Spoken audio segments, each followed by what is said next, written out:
Bon, donc le cours concerne les dernières lueurs de Hanouka. On a encore une bougie à allumer. La 8e, qui contient en vérité la vertu des 7 précédentes. Et je voudrais qu'on parle des nérodes de Hanouka de manière à ce que ce soir au moins, quand on allumera ce nerf de Hanouka, ce soir au moins, on l'allumera avec toutes les kavanotes dont on a besoin. Voilà. Écoutez, le miracle de Hanouka est un miracle très spécial. Un miracle très spécial, d'accord? Ça fait que les Hatid Lavo, dans les temps futurs, il ne restera que 2 fêtes. Hanouka et Purim. Oui? Et c'est très étonnant. Qu'en est-il de Pessah, ces miracles incroyables, le passage de Yam Souf?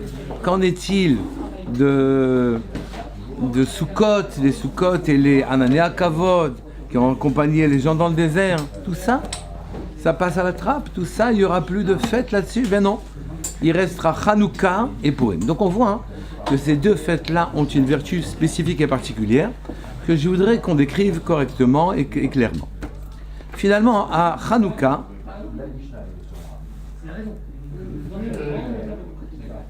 il y a 2 miracles. D'abord, 13 personnes ont vaincu. 13 personnes ont vaincu des centaines de milliers, une centaine de milliers en tout cas, au moins, oui. Et les armées se sont trouvées aux prises avec une bande de 13 personnes, et cette bande de 13 personnes a vaincu des armées invraisemblables. Comment comprendre? Premier miracle. Deuxième miracle, vous savez que à la fiole d'huile qu'on a trouvée a permis d'allumer pendant 8 jours, alors que finalement c'était possible d'allumer qu'un seul jour. Vous savez que la Gemara Shabbat, elle explique ce miracle-là. Et ce miracle, c'est en quelque sorte perpétué sans arrêt. On dit que la menorah dans le Beit Hamikdash, oui, avait un nerf qu'on appelle nerf Maravi, qui se trouve être le deuxième à l'entrée si jamais on mettait la menorah est-ouest, ou bien si on la mettait est-ouest, ou bien si le nerf central si on la mettait nord-sud. C'est pas grave. C'est pas hein? Et donc le nerf Maravi était alimenté de la même quantité d'huile, et cette même quantité d'huile brûlait depuis le matin, puisqu'on allumait de matin jusqu'au soir, puisqu'on rallumait les nérodes de Hanouka à partir de ce nerf Maravi, d'accord? Étant alimenté tout le temps, ayant alimenté autant que les autres nerfs, il brûlait pratiquement le double de temps. Mais ce qui est intéressant, c'était toujours le même nerf, le même candélabre qui bougeait, la même lumière qui brûlait systématiquement, pour nous dire qu'il n'y a qu'une seule lumière qui brillera de bout en bout dont la lueur ne s'éteindra jamais. C'est le nerf Maravi, c'est le peuple d'Israël. Les autres peuples auraient pu dire, attends, un jour c'est tel ou tel nerf qui a été allumé, et puis il a duré plus longtemps que d'habitude. Donc il y a l'heure des Romains, il y a l'heure des Grecs, il y a l'heure des Ishmaélim, il y a l'heure de ceci, pas du tout. Il n'y a qu'un seul nerf qui a été allumé de bout en bout, jusqu'à Shimon HaTzadik. D'accord? Mais on voit qu'ici, il y a 2 miracles. Un miracle qui tourne autour de l'armée, de la réussite stratégique, et un miracle qui tourne autour du nerf. Pourquoi a-t-il fait ces 2 miracles? Et pourquoi avons-nous insisté pour que ce soit... ça tourne autour du nerf, plutôt autour de la lumière qui brûle et qui vient éclairer dans l'obscurité, plutôt que de fêter le miracle militaire, avec des défilés, etc. C'est une deuxième question. Oui? On a dit à propos de Tzadok, Rabbi Tzadok HaKohen, on a écrit à propos de Tzadok HaKohen, oui, il nous dit, vous savez ce que dit que la Gemara vient, elle dit, c'est quoi Hanouka? Déjà la question est étonnante, c'est quoi Hanouka, d'accord? Et elle nous donne une explication qui nous satisfait apparemment, mais très superficielle si jamais on ne l'approfondit pas. Elle nous dit Chanou Bekafahe. Ils ont campé, entendez, ils ont campé, ils ont gagné la guerre et donc il ne restait plus qu'à camper. Ils ont campé le 25. Si on n'y prend pas garde, et qu'on ne se demande pas de quoi il s'agit. On n'a jamais vu une fête qui avait été identifiée par la date. Elle ne peut pas être identifiée par la date, la fête, non?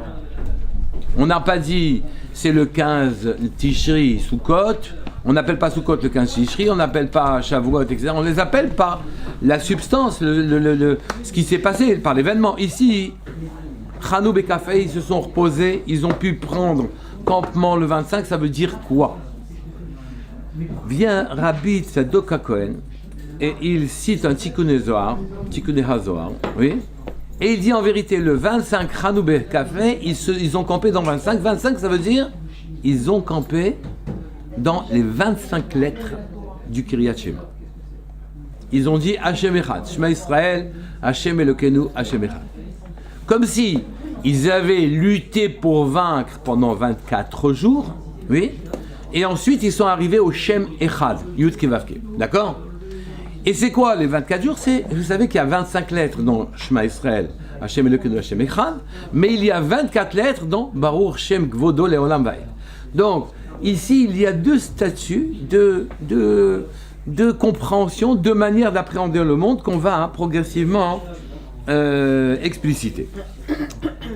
Où est-ce qu'il y a allusion à Hanouka dans la Torah? Les Chachamim viennent et nous disent dans Vayikra Kaf Gimel, dans Vayikra Kaf Gimel, on vous cite toutes les fêtes, oui, et les dernières fêtes qui sont citées, c'est naturellement Sukkot et Shmini Atzeret. Et puis après, la Torah vient et nous parle il fallait concasser Shemen Zayt Zar Katit Lamaor, comme s'il y avait une fête qui tournait autour de la lumière juste après. D'accord?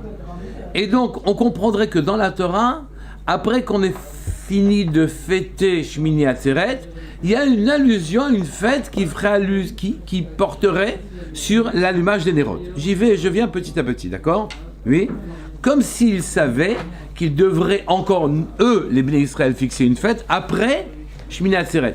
Et comme cette fête-là, on n'a pas indiqué le nombre de jours qu'elle devait être fêtée, puisqu'elle ressemblerait à Sukkot augmenté de Shmini Atzeret, le dernier chiffre que nous connaissons, c'est 8. Donc la fête en question, l'allusion serait de 8. Oui. Si vous pensez que c'est le seul endroit qu'on parle de Hanouka dans la Torah, cette fois-ci c'est dans le Midrash, oui, dans la paracha concernant Yaakov. Vous savez que c'est marqué à propos de Yaakov. Yaakov, quand il a quitté Lavan et qu'il allait à la rencontre de son frère Esav, c'est marqué Vayivater Yaakov Levado. Yaakov est resté seul. Et Rashi vient et nous dit il est resté seul, je vais revenir en arrière après, Levado, pour aller chercher des petites fioles d'huile qu'il avait abandonnées de l'autre côté du Yavok, du petit torrent qu'il venait de traverser. D'accord? Et on se pose la question, qu'est-ce que Yaakov avait besoin d'aller chercher des fioles d'huile? Le Midrash qui a été ramené par le Me'am Loez, il explique là-bas que c'était quasiment la fiole d'huile que l'on allait retrouver dans le Beit HaMikdash. Mais c'est très difficile de regarder les choses comme ça. Et donc il va falloir une explication qu'on puisse plus la recevoir. Je reprends. Donc d'où Rashi sait-il qu'il est allé chercher il est resté seul pour aller chercher des fioles d'huile? Oui, c'est pas marqué dans le pasouk, c'est marqué Vayivater Yaakov Levado, il est resté seul Yaakov, c'est pas marqué pour chercher des fioles d'huile, d'accord? Et Rabbi Avraham Azoulay, je crois, c'est pas le Chida, oui, il dit qu'il faut lire les Vado ou comme les cadeaux. Les cadeaux comme un kad c'est une petite fiole, et le bet et le chaf, on peut les changer, sont des lettres interchangeables, donc il est resté les cadeaux pour sa fiole. Donc, la fameuse fiole qui est allé chercher Yaakov, ici, c'est une fiole qui est en rapport avec les Nérot de Hanouka. Mais qu'est-ce que Yaakov il a à voir avec les Nérot de Hanouka? Ça aussi, il faudra naturellement l'éclaircir. Je voudrais revenir encore un petit peu en arrière, dans cette même paracha. Vous pouvez poser les questions. Hein. Vous savez qu'il a quitté Lavan. D'accord? Et ici, il y a un des psukim que tout le monde connaît, un passage que tout le monde connaît, c'est marqué Vayakom Balaïla, il s'est levé en pleine nuit. Vayikach et Shtei Nashav, il a pris ses deux femmes, naturellement Rachel Véléa, Vetsté Shifrotav, et ses deux servantes aussi, Bilha et Zilpa, d'accord? Ve'et Achad Asar Yeladav, il a pris ses 11 fils car Binyamin n'était pas encore né. Vaya Avor, et Ma'avar Yavok. Et il a traversé un gué, oui, d'un petit torrent qui s'appelle le Yavok, oui.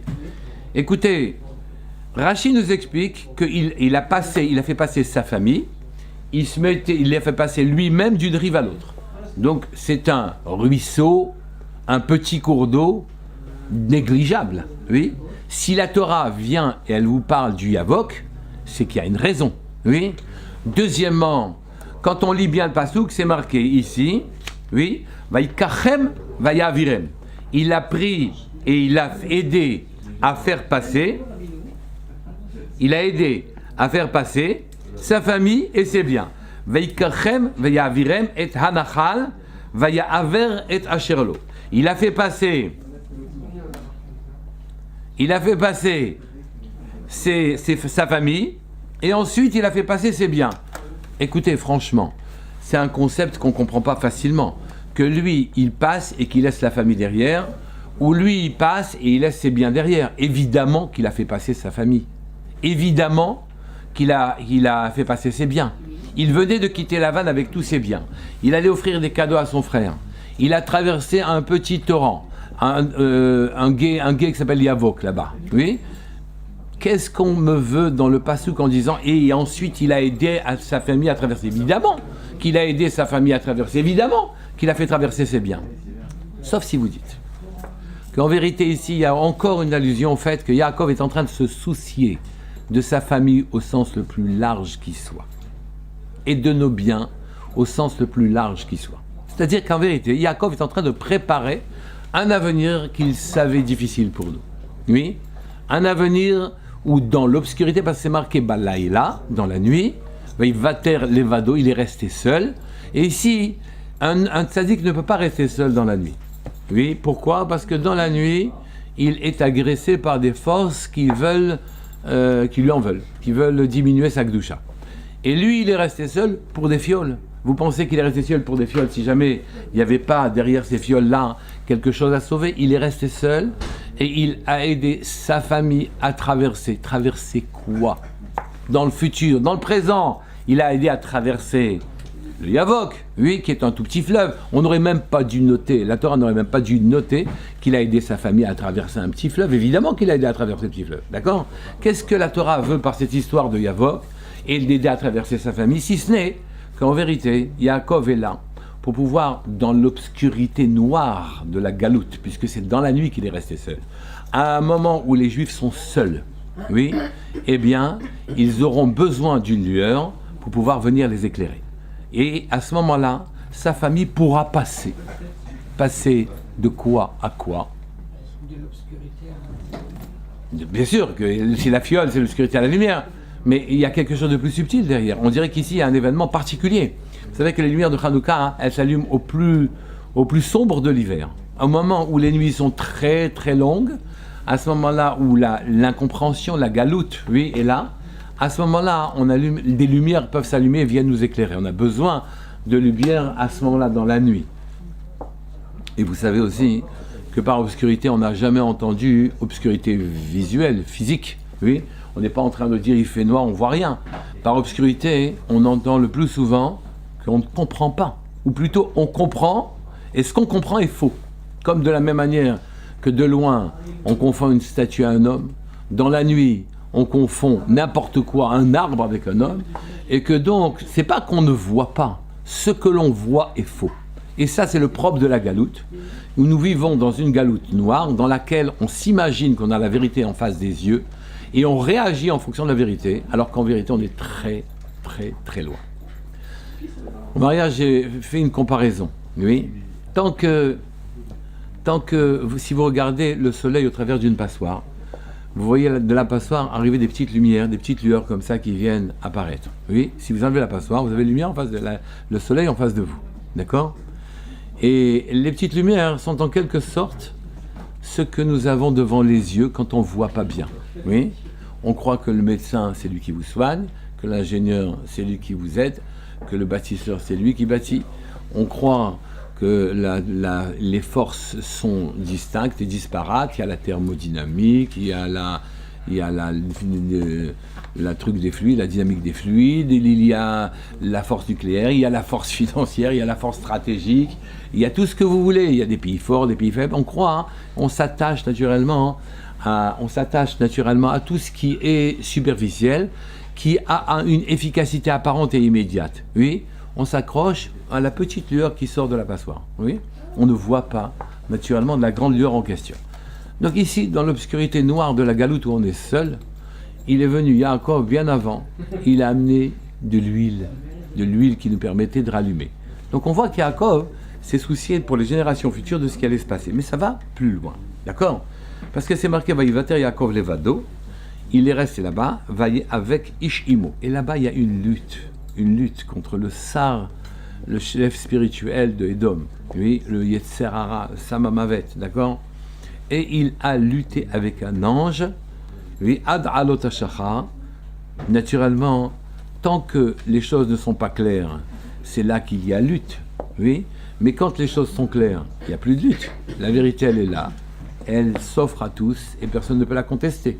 Donc, Ad Alot HaShachar, jusqu'au moment où le matin est monté. Vayar ki lo yachol lo. Et il a vu qu'il ne pouvait pas, oui, le vaincre. Le malach n'a pas pu le vaincre, oui, et il l'a touché, bekaf yercho, il l'a touché à la hanche, oui. Du plus loin que je me souvienne, la hanche fait toujours allusion, les Netzar ve'od, la hanche, fait toujours allusion au Beit HaMikdash, oui. Parce que Hod, retentissement, grandeur visible, construction de Yerushalayim, c'est Hod, oui, c'est comment faire retentir la chose de Gdusha sur terre, c'est la présence divine s'installe, d'accord? Et nous, dans Modim, dans Hod, dans Modim, on lit un texte où on dit qu'Akadosh Baruch Hu s'est apparu et nous a fait vaincre, nous qui sommes les Théorim contre les Tméim, nous a fait vaincre nous qui étions peu, on a vaincu beaucoup, etc. Et ici, le Beit HaMikdash donc a été touché. C'est le Beit HaMikdash qui est touché. Et c'est marqué, Vaya, et il avait Kilo Yacholo, il ne pouvait pas l'abîmer, le toucher, et il l'a touché à la hanche. La hanche, c'est l'endroit de la pérennité et l'endroit du retentissement. La pérennité, c'est à la hanche. Retentissement, c'est à la hanche aussi, les deux hanches, oui. Et retentissement, entendez que la royauté divine, elle explose, soit là, elle soit incontestable. Et donc, effectivement, on a été touché. Le Beit HaMikdash a été détruit. Vateka berkav yerech Yaakov, il a touché à l'ange de Yaakov, oui. Parce que regardez, c'est marqué, Vayiga, il a touché, Bekaf Yercho. C'était déjà suffisant, oui. Le pasuk assiste, Vataka, Kaf Yercho, Yaakov, Be'avakodi. Donc la hanche a été frappée deux fois, on parle de la hanche qui a été frappée, oui. Comment se fait-il qu'on parle deux fois de la hanche qui a été frappée? Réponse, oui, une fois c'est la hanche de Yaakov, une fois c'est le substantif, le Beit HaMikdash. Et là, l'ange lui a dit, bon, laisse-moi partir. Et il lui a dit, non, je te laisse pas partir, jusqu'à temps que tu me bénisses. Il l'a béni et il s'est appelé Israël. D'accord? Juste après, c'est marqué, Vayizrach lo hashemesh. Le shemesh, le soleil est apparu et a guéri la hanche de Yaakov. D'accord? Vayizrach lo hashemesh. Les chachamim disent, c'est marqué, Vayizrach lo. C'est pas pour lui que le soleil est apparu. Et Rashi vient et dit, oui, non, mais on veut dire, il est apparu pour le soigner. Mais le soleil, c'est normal qu'il vienne, oui. À cause de ça, les Chachamim font une autre rachat, ils disent Vayizrach lo. Et on brille à ce moment-là les Lamed Vav, les 36 nérotes de Hanouka, car 1, plus 2, plus 3, plus 4, plus 5, plus 6, plus 7, plus 8, ça fait 36. D'accord? Et le Shlach Kadosh, il vient, il fait une dracha encore plus jolie. Il dit, je crois que c'est le Shlach Kadosh, j'ai oublié, oui. Il dit, Hashemesh, c'est le Shamash, oui. Vayizrachlo, il faut tout le mettre au-dessus, d'accord? Au-dessus des 36 nérotes que l'on va ajouter, d'accord? Et vous voyez ici une très grande allusion à Hanouka. Donc je reprends. Oui. Il semblerait que Yaakov se soit mis en tête de sauver le clan Israël d'une galoute noire. Dans la pire des galoutes, lui allumait 36 nérotes, 36 lumières, oui, de sorte qu'elles viennent éclairer sa galoute. Par galoute, on n'entend jamais une obscurité physique. Par galoute, on entend toujours, on voit mais on ne comprend pas. D'accord ? Ou on se trompe, donc on s'imagine qu'on a les éléments pour juger, et à la finale, finalement, on n'a rien dans les mains. D'accord ? À la finale, on n'a rien dans les mains. Et ici, il semblerait que Yaakov ait résolu le problème en allant chercher de l'huile, donc un combustible qui nous permettrait de rallumer nos lumières en pleine obscurité, et que ce combustible soit en rapport avec le Kiryat Shema d'un côté, oui, et de l'autre côté, Baruch Shem Kvod Malchuto Le'olam Va'ed, qui fait 24 lettres juste avant la massacre. Ils ont vaincu en 24 jours. Ils ont vaincu, ça c'est Prit Sadok HaKohen, ouais. Ils ont vaincu en 24 jours et le 25 jours ils ont pu camper. 24 jours, c'est Baruch Shem Kvodo Le'olam Va'ed. 25 c'est quoi? C'est Kiryat Shem. Alors, et comment expliquer tout ce qu'on vient de dire, d'accord? Ici, pourquoi la hanche, c'est le retentissement de Beth Amikdash et de la présence Hod. Hod, c'est magnificence, mais réussite. Hod, vous l'écrivez. Hod. Oda, louange et remerciement. Pas Hod avec Aïn, évidemment. Pas Hod avec Aïn. La hanche se dit Hod. Non. La hanche ne se dit pas Hod. C'est Kaf Yercho, se dit la hanche. D'accord ? Mais la situation de la hanche l'a mis au niveau de la stature de l'homme d'en haut. Oui. La hanche est au niveau des hanches, il y a deux bidotes. Une qui est Netzach, éternité, postérité, et de l'autre côté grandeur, en quelque sorte. Oui. Et voilà. Donc là, vous avez ici le questionnement. Est-ce que vous avez des réponses ?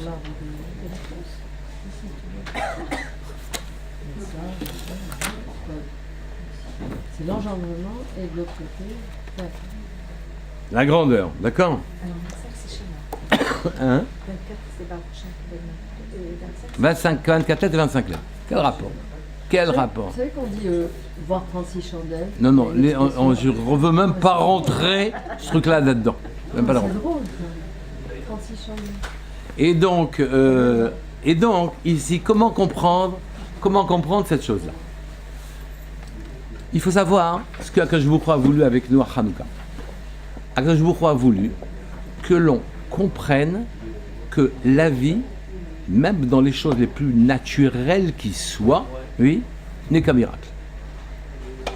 N'oubliez pas qu'il ne restera à la fin des temps que Hanouka et Purim. Et puisqu'il ne restera que Hanouka et Purim, il faut comprendre que ces fêtes-là, elles ont un truc incroyable. Si je vous posais une question, si je vous demandais qu'est-ce qui est plus important, le passage de la mer de Yam Souf, l'ouverture du Yam Souf, les 10 plaies en Égypte, Shavuot, ou bien Hanouka et Purim, vous répondriez quoi? Vous allez répondre facilement, la mer elle souffle, c'est incroyable, oui. c'est pas un combat. Exactement. En vérité, le plus grand miracle n'est pas celui-là. C'est que notre nature puisse se laisser investir de la grandeur divine et que le miracle soit caché au fond de nous et que nous soyons porteurs du miracle. Ça, c'est le but de l'humain et des juifs en particulier. Et ça, c'est la vertu de Hanouka et Purim. À Purim et à Hanouka, oui, des hommes ont accepté de laisser descendre Hachem en eux à un point tel que 13 personnes, oui, et 13 c'est un chiffre très précis, Echad d'ailleurs, 13 personnes, oui, ont gagné une guerre contre... Et c'était pas des militaires, c'était quoi? C'était pas des militaires, c'était des hommes simplement en très bonne santé, très forts physiquement, mais et c'était aussi des gens intelligents, mais ce n'étaient pas des armées, oui. Ils ont gagné l'armée la plus aguerrie de l'époque, oui. Et donc ici, vous avez un miracle qui est un miracle naturel, en quelque sorte, enfin, habillé dans du naturel. Tout le but de Hanouka, c'est de bien vous montrer, au travers de ce que l'on dit comme texte, Ala Nissim et la Pourka. Nissim, c'est au pluriel, deux miracles. Un miracle évident, un miracle voilé et un miracle dévoilé. Oui. Un miracle dévoilé, d'une certaine manière, c'est qu'ils aient trouvé une fiole d'huile et qu'elle est brûlée de manière miraculeuse pendant 8 jours. Oui. Bien que il faille, on nous oblige à rechercher le miracle dedans. Quelqu'un qui regarderait brûler 8 nérotes, eh ben il dit, c'est normal que ça brûle, il y a des fioles dedans. Oui. Ou celui qui regardait la menorah brûler, il dit, il faudrait qu'il reste devant la menorah, qu'il regarde et qu'il analyse le miracle, et qu'après son analyse, il en arrive à convenir qu'ici se passe quelque chose d'exceptionnel, que la fiole se vide ou se remplit, ou bien qu'une petite quantité brûle de manière anormale pendant longtemps. Donc c'est un miracle qui est un miracle galouille, mais c'est un miracle galouille qui demande beaucoup de réflexion, d'accord? Et donc ici on voit que dans Hanouka on attendait de nous qu'on réfléchisse sur le miracle et que d'une certaine manière on comprenne que toute péripétie, tous les événements, que nous-mêmes, nous sommes en vérité le fruit d'un miracle qui se cache dans notre voiture. Généralement, on chasse avec nos qualités pas adaptées la présence divine en nous. Et donc, on ne devient pas très très fort. Oui, on n'est pas capable à 13 de gagner une armée. Alors que ça fait partie de la normalité en ce qui nous concerne. Oui, on n'est pas capable et c'est pas bien, c'est préjudiciable. C'est pas comme ça qu'on doit faire. On doit apprendre à laisser descendre en nous l'Esprit divin, de telle sorte que même nos mains, notre matière, soit capable de produire des miracles. Ça, c'est le message de Hanouka. Et ça, c'est le message de Hanouka pour tous les Juifs. On est dans la galoute, on est dans l'obscurité, on doit apprendre à devenir des Maccabim. On doit apprendre à faire descendre en nous tout ce qu'il y a de divin.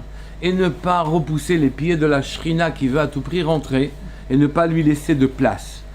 Hanouka, d'accord, dans Hanouka, on voit que c'est ça le but de Hanouka, de nous laisser, à nous permettre d'arriver à faire descendre Yud Kevavke, le nom d'Hachem en nous profondément, jusque dans l'endroit naturel, Elohim, Hateva, d'accord, jusque dans notre matière à nous.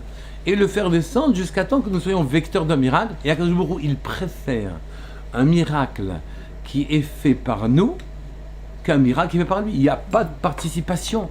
La mer qui s'ouvre, on n'y est pas pour grand-chose.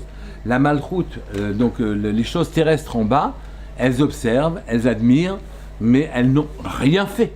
Oui. Les 10 plaies en Égypte, on observe, on admire, mais on n'y est pour rien. D'accord?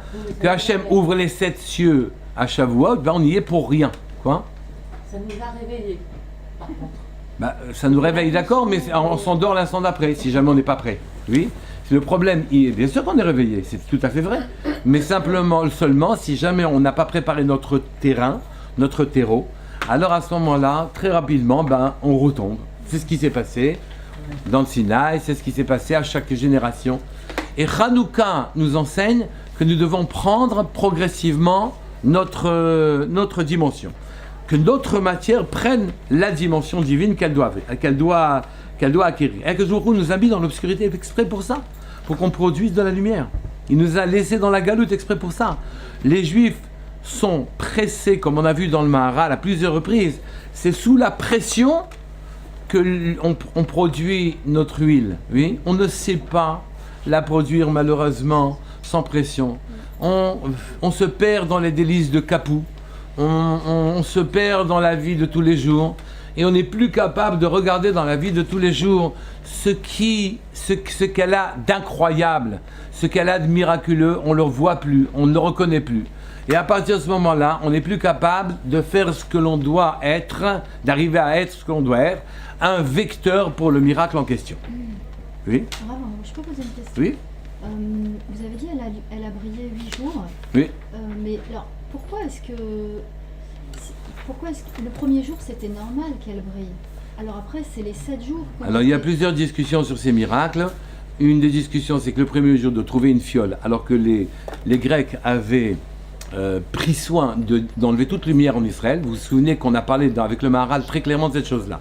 On a dit que les Grecs voulaient que toute intelligence soit sans participation de Dieu. Oui.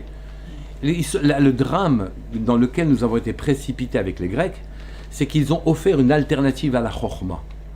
Nous venions auparavant avec une chokhma d'origine divine, qui incluait la présence de Dieu dans notre compréhension et notre lisibilité et intelligibilité de l'univers.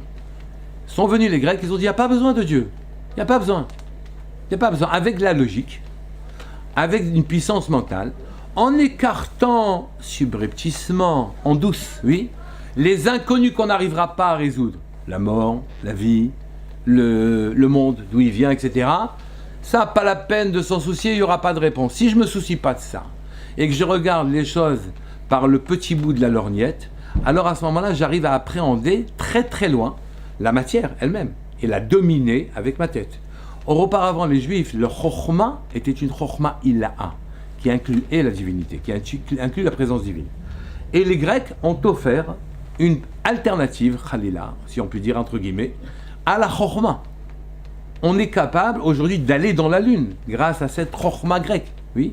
On est capable, on a mis le monde entier en équation. On est capable de faire des choses incroyables. On n'est pas capable d'expliquer l'inexplicable. Et d'ailleurs, on ne s'en préoccupe pas quand on est grec. Et une fois qu'on a construit sa fusée, son train, son machin, on a fait la guerre à quiconque, on va au gymnase, on fait de la gymnastique et on pervertit ses mœurs. Parce que qu'est-ce que tu veux faire d'autre une fois que tu as fini de comprendre, oui. Même le plus grand des philosophes, il finit dans un tonneau. Qu'est-ce que je vous dis? Et donc, c'est ça la différence entre les deux. Oui, ils ont offert une alternative. Et nous, on s'est laissé piéger dans cette alternative. C'est ça qui a amené l'obscurité. Quand on vous dit que Rocher al-Bnei Tehom, l'obscurité est venue sur la face de l'abîme, c'est des Grecs dont on parle, les Grecs qui disent que c'est nous les obscurantistes. Oui.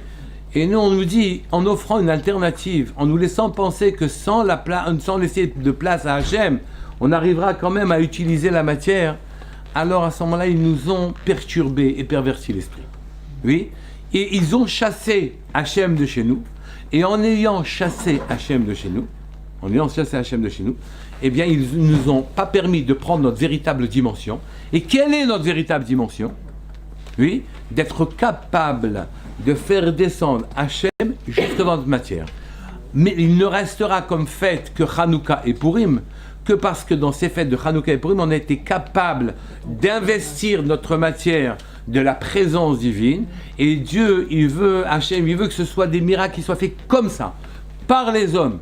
Que les hommes soient capables d'atteindre ces dimensions-là. Et c'est ça qu'il attend de nous. Et c'est ça qui restera après. C'est pas les makotes en Mitzrayim, c'est pas la mer qui s'ouvre devant nous, et les miracles dans lesquels il n'y a pas de participation. Sinon, simplement un siman, un signe comme quoi que je vous brûlais pour nous, d'accord? Mais c'est bien, c'est bien de le savoir. Mais cependant, ma participation à la Malchoute, elle est négligeable. Notre présence à ce moment-là, elle est négligeable. On est là en spectateur passif. Résultat, une fois que le miracle s'arrête, eh bien, on n'est plus capable de l'investir. On nous demande dans notre galoute noire d'être capable de laisser la présence divine, le Yud Kevav qui descendre chez nous jusqu'au fond. D'accord? Et c'est ça ce que l'on veut dire par Chanou Bekafé. Ils ont campé dans le Kriyat Shema. Ils ont campé dans les 25 lettres, Kafé, les 25 lettres du Kriyat Shema. Ils ont lutté pour passer les 24 niveaux précédents. Quels sont les 24 niveaux précédents? C'est Baruch Shem Kvod Malchuto Le'olam Va'ed, le deuxième passage que l'on lit après le Kriyat Shema. Il comprend 24 lettres et ils sont arrivés au 25e lettre qui est l'unité de Dieu. Encore une fois, l'exemple de la passoire nous permet de comprendre correctement les choses. Oui. Je regarde de manière à avoir une intelligibilité parfaite, je regarde le soleil au travers de ma passoire. Résultat, je vois des petites lueurs, tout à fait intelligentes, très efficaces, oui. Et je vois quelque chose, je ne peux pas dire que je ne vois pas, oui. Et donc j'ai mon intelligibilité qui est simplement une réunion des différentes forces qui s'offrent à moi, la finance, la politique, la stratégie, la science, tout ce que vous voulez, toutes les forces qui existent sur Terre, c'est comme une petite lueur qui passe par la surface. Ça, c'est Elohim. Elohim, c'est au pluriel. Oui. Elohim, c'est la même gematria que Hateva, la nature, où l'on voit toutes les forces divines. On leur donne une origine divine. Mais quand elles s'expriment elles toutes seules. Il n'y a pas la pesanteur qui s'exprime en même temps que la pesanteur. Chacune, elle a son individualité. On est simplement, nous, profondément pénétrés de l'idée que c'est Hachem qui dirige le monde. Ça, c'est Baruch Shem Kvod Malchuto dans le Vêt. Dedans, il y a marqué Baruch Shem. Shem, c'est quoi? Manifestation divine. Shem, c'est le nom. C'est le retentissement. C'est ce qui se passe sur Terre. C'est la réputation. La réputation, c'est pas Dieu. C'est sa réputation. D'accord? C'est pas le Shem le plus important. D'accord? C'est 24. Elohim. Oui, Elohim, le Hateva, la nature. Ils ont, dans leur nature, passé les 24 lettres de Baruch Shem Kvod Malchuto Lamed. Ils ont loué Hachem avec tout ce qu'ils pouvaient dans leur nature. Ils sont arrivés à la conclusion inévitable, Hanouka, Chanou Bekafhe, ils ont pu s'installer dans Shema Israël, Hachem Elokeinu, Hachem Echad, c'est fini. Et donc ils sont arrivés à Hanouka, aux 25 lettres du Kiryat Shema. En disant ce que je... 26. Hein? Et c'est suivi du 26. C'est Hachem lui-même. 25 lettres du Kiryat Shema, d'accord? Et donc, évidemment, les miracles qui émanent de Yud-Ke Vav-Ke et les miracles qui émanent de Elohim ne sont pas les mêmes. Ouais. Elohim, c'est les miracles naturels. Ils ont retrouvé, au travers des efforts qu'ils ont faits, ils ont retrouvé Hachem dans la nature, mais qu'il soit Echad. Alors que d'habitude, quand on observe Hachem, on dit « Ah, c'est beau quand même, tu lâches un crayon, il tombe par terre, il y a de quoi s'extasier, c'est magnifique. » Et tu recommences, tu sais, tu dirais pas que ça referait pareil, mais non, ça refait pareil, d'accord? Et tu recommences et ainsi de suite, d'accord? À tel point que certains se sont penchés sur le phénomène et l'ont mis en équation, ils l'ont appelé la pesanteur, et ils ont mis ceci avec des chiffres, d'accord? Et ainsi de suite, tous les phénomènes, ils ont étudié. Mais c'est pas suffisant. Reconnaître que Hachem, il est dans la pesanteur, ce n'est pas reconnaître que c'est lui qui dirige la totalité des forces, et que simultanément, toutes les forces sont amenées par Hachem. Les miracles, le miracle qui a été perpétré par les Juifs à Purim et à Hanouka est un miracle bien plus élevé que le miracle qui a été perpétré par les Juifs en dehors de Hanouka. La mer Rouge, que Hachem, qui a créé le monde, il ouvre la mer. Au bout du pont, quand on réfléchit, s'il a créé le monde, qu'il ouvre la mer, c'est une petite chose, oui, que la mer s'ouvre devant. Nous, ça nous étonne, oui, mais pour Hachem, c'est rien du tout. Qu'il y ait 10 plaies en Égypte, elles sont là, les plaies, pour qu'on puisse lire la présence divine. Il y en a 10. Elles affectent des choses bien précises. Et donc, c'est instructif pour nous. Et on voit, il nous apprend à nous familiariser avec sa présence à lui. Mais ce qui compte pour nous, c'est que nous soyons kaviachol au niveau d'Hachem. Que notre canal puisse monter jusqu'au trône divin. Que notre tuyau puisse nous laisser entrevoir la véritable lueur, la véritable profondeur des choses. Ce travail a été fait par les Maccabim et il a été inauguré surtout par Yaakov Avinu. Yaakov Avinu est allé chercher la fiole dans l'obscurité la plus totale, se mettant en danger pour traverser le Yavok. Oui, pour traverser les... Vous me demandez, mais qu'est-ce que c'est cette histoire qu'il a traversé le Yavok et ensuite qu'il a pris, il a pris sa famille. Et on dit, Rachidi, il les a pris d'une rive, il a mis sur l'autre rive.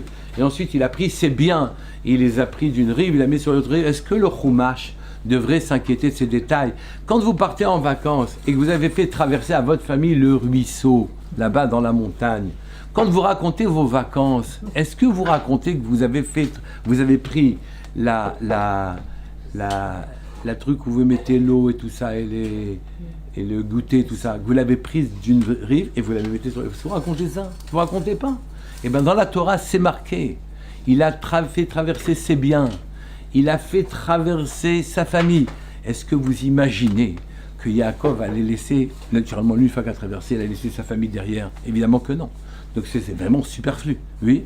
Et c'est marqué qu'il a traversé le Yavok. Réfléchissez. C'est un fleuve, enfin, c'est un cours d'eau, oui, qu'un homme, en se mettant au milieu, peut faire traverser sa famille d'une rive à l'autre. Oui.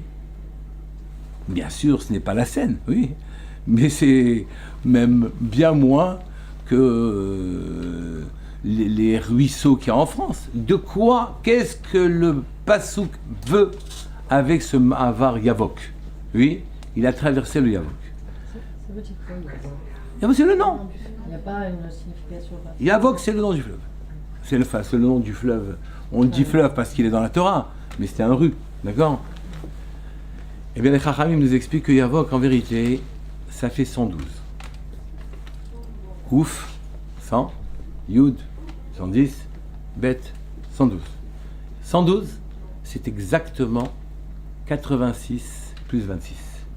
C'est l'association des deux noms. Oui, l'association des deux noms, Yud Kevavke qui fait 26, et Elohim, qui est le nom de Hateva, ou bien la nature. Et que Yaakov, en se mettant en danger, en quittant la tranquillité quand il est revenu en arrière pour aller chercher des fioles d'huile, pour pouvoir faire passer sa famille au sens le plus large qui soit, sa descendance, il est resté, Vaïvater Levado, il est resté seul, les cadeaux, pour aller chercher sa fiole d'huile dans l'obscurité. C'est pour sa descendance future, c'est pour sa famille en règle générale, pour qu'il la fasse passer. Oui, il la fasse passer du Shem Elohim, Hateva, au Shem Yud Kevavke.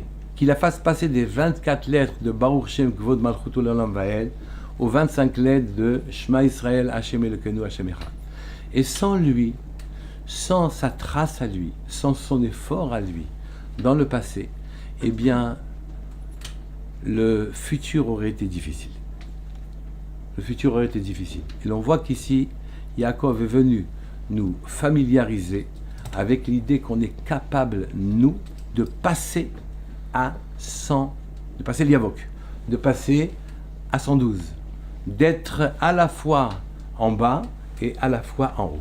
Il est naturellement normal que ce soit le patriarche Yaakov qui s'occupe de ça, qui lui, justement, n'est pas d'un côté ou de l'autre. Il est au milieu et il relie le tout.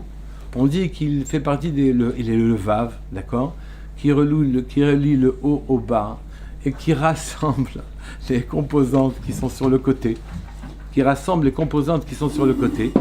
Et donc, Yaakov est celui qui permettra au clan d'Israël de vivre dans la galoute en faisant de la galoute une obscurité, en faisant de la galoute, oui, le moment et l'instrument qui permettront au peuple juif de prendre sa véritable et seule dimension. Voilà ce que je voulais vous dire. Est-ce que vous avez des questions? Oui, pour les fioles,